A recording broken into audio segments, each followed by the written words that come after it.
Welcome back. The rains that inundated the southwestern parts of the country have now mostly ceased, but not before leaving a trail of destruction in their wake. Although the figures vary, reports say that the people affected by the flooding number at about 500,000, almost twice the number displaced by the war. Most of the government-constructed temporary camps for flood victims have now been shut down, but the people continue to receive aid from local and international agencies as they return to their homes. In our next report, we take a closer look at their ordeal. Every year, from May to August, the first of two monsoon seasons sets in on Sri Lanka's southwestern areas.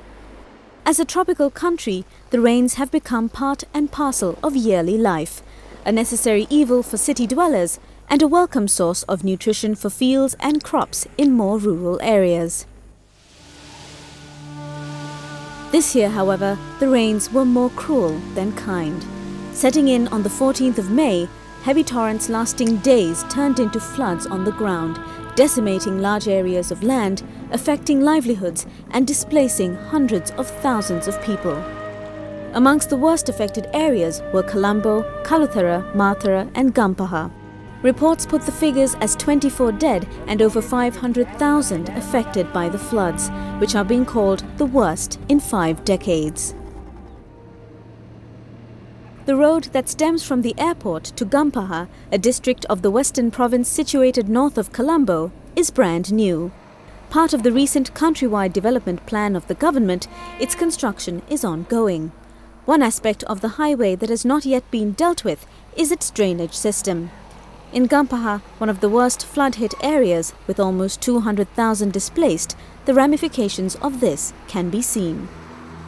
The townspeople are caught between gratitude for the new highway and discontent at what they feel is inadequate planning in the construction process, which eventually worsened the effects of the floods.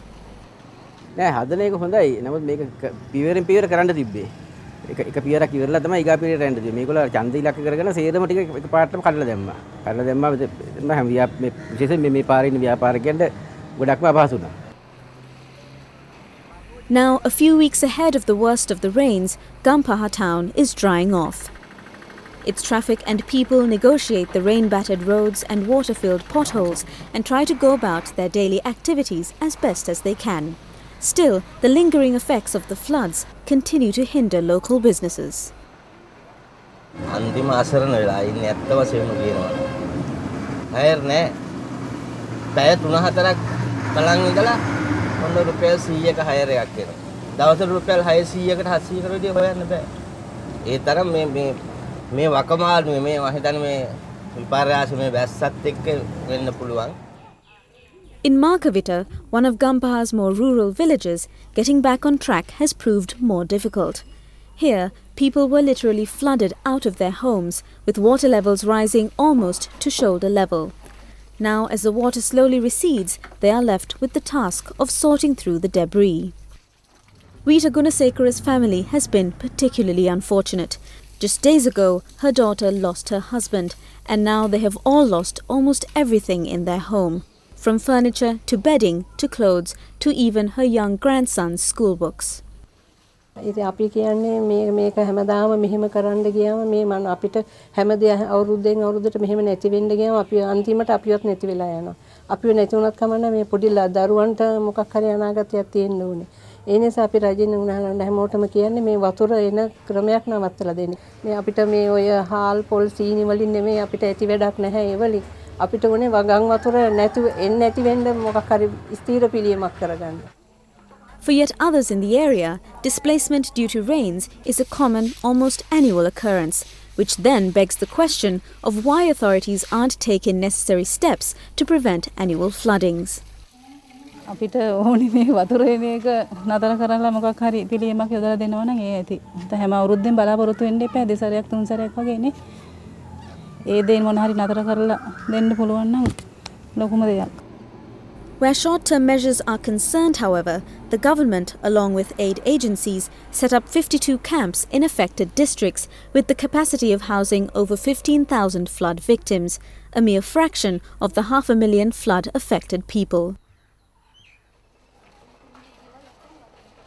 Siddhartha Vidyalaya in the town of Wattala, also in the Gampaha district, is one such camp. Side by side with students getting ready for the annual Vesak celebrations, displaced women cook meals using the daily rations of food and water provided to them by the government and other organizations. However, as the water recedes, so will the flow of aid to these areas, leaving the people to tackle returning to their homes with most of their belongings lost or ruined by the water. ගිය අවුරුදු 3කට ඉස්සෙල්ලා ගම් වතුරක් ආවා. ඒ මට්ටමට මිනිස්සු පස්පුරවල අදාගත්තා මින් පස්සේ එන්නේ නැහැ කියලා. දැන් අපි ඔක්කොම මේම තමයි ඇදුවේ. ඊට වඩා බ්ලොක් ගාලා 4-5කට උඩට වතුර ඇවිල්ලා. අපේ අල්මාරි කැබිනේ මොකුත් ගන්න බෑ. ළමයින්ගේ ඉස්කෝලේ පොත්පත්වත් ගන්න බෑ. අපිට රජයෙන් ඕනේ අපිට ඉතින් අපේ ඇලස පොඩ්ඩක් සුද්ධ කරලා දැන් හානි වෙච්ච දේවල් වෙනවා. The majority of the people residing temporarily at Siddhartha Vidyalaya belong to the Muslim community living in Namal Uyana, a low-lying shanty area in what is predominantly marshland. Floods overpowered the area, and even as the levels decrease, the people must still wade through dirty, muddy water to get to their homes. For the inhabitants of Namal Uyana and other affected areas, the floods have not just meant displacement and loss of belongings, but also a standstill in livelihood for those tending fields and breeding livestock. In addition, exposure to so much unclean water on the ground and in contaminated wells has given rise to the threat of disease, for which the flood victims are receiving medication and medical advice. මේ දිය යුතුව තියෙන්නේ මේ ඇල පිරිසකර කර දීම තමයි. ඇල සුද්ධ කරලා ඒක මේ හරි නිසියාකාරව. The government, however, feels that its actions have been timely, effective and aggressive enough to curtail the disaster. Emergency relief camps have gradually been shut down, as most of the flood victims have now been able to return to their homes, or at least what is left of them. The government says that it is committed to ensuring that the resettlement process is compensated for, at least to some extent. Yeah, actually, they are resettling, and for the home damage, we are paying a fine. That means we are paying money to rebuild their homes. Not a full amount, but it is maximum 50,000. And cleaning their wells, cleaning their homes, we have already sent machineries like water pumps, water tanks and equipment, something like that.